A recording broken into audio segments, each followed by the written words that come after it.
Sadhguru, many years ago, when my son was a little kid, he gave me a book written by Swami Vivekananda. He was describing how ancient gurus could communicate with each other thousands of miles away just by thought.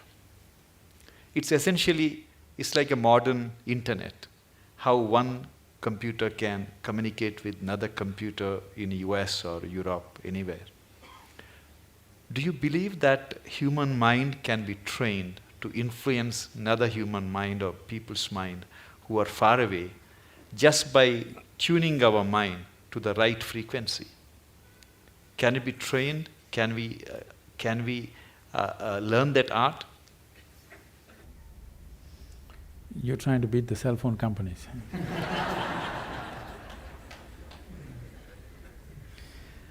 It's not just about the mind. See, when we say mind, the English word mind is only generally referring to only the thought process. Thought process is the most surface element of your mind. I think because of European thought, we have given too much significance to the thought. In the yogic science, we do not attach any importance to what you're thinking about or feeling right now, because what can you think? Only the data that you have collected, you're recycling it. It's of no great consequence.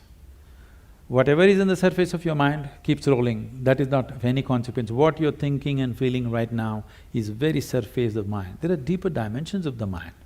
In Sanskrit language, there are many words to describe the different states of mind.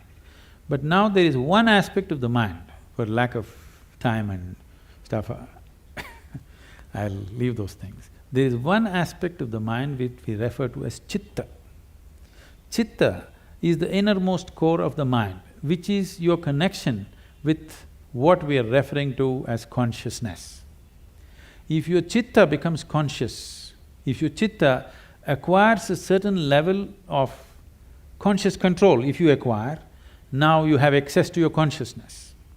What we are referring to as consciousness is that dimension which is neither physical, nor is it electrical, nor is it electromagnetic. It is a quantum leap from physical to non-physical dimension. A non-physical dimension being the lap of the existence. It is the non-physical in whose lap the physical is happening. Physical is a small happening. In this cosmos, not even 2% or not even 1% is physical, rest is non-physical. This non-physical dimension, in the yogic terminology, we use a specific sound which is connected with that dimension. Today it's all very highly distorted. We call this Shiva. That means that which is not. When we say Shiva, we are not referring to some man sitting up there. We are talking about a dimension which is not, but it is in the lap of this dimension, everything that is happens. So if your Chitta becomes even mildly conscious, your ability to not only communicate an idea or a thought, even to deliver something is possible. Physically deliver something is possible. So, is it a possibility? Definitely it is. Right now, can we teach it to all these people? In theory, yes. But are they willing to work towards it? That's a question mark. One big problem is, our education systems are such, we have glorified our thought to such a place. First, to bring that down itself will take time. To make them understand the stupidity of their thought, it will take a whole lot of time. Because everybody thinks they're smart, but actually the smartest thing about most people is their phone.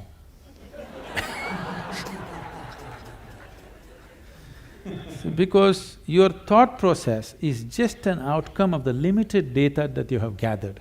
It doesn't matter if I have read the libraries of the world, still it is too limited compared to what it is, what the creation is. With all the scientific development, we still do not know how a leaf really works. We do not know how a single atom in its entirety we do not know with all the scientific exploration. So that should be humbling enough for everybody to know that we know how to use things, but we do not know what it is. it will take lifetime of attention to even grasp the fundamentals of what it is. So if people are willing to first of all understand, like the whims of their heart you just dismissed as dumb, okay?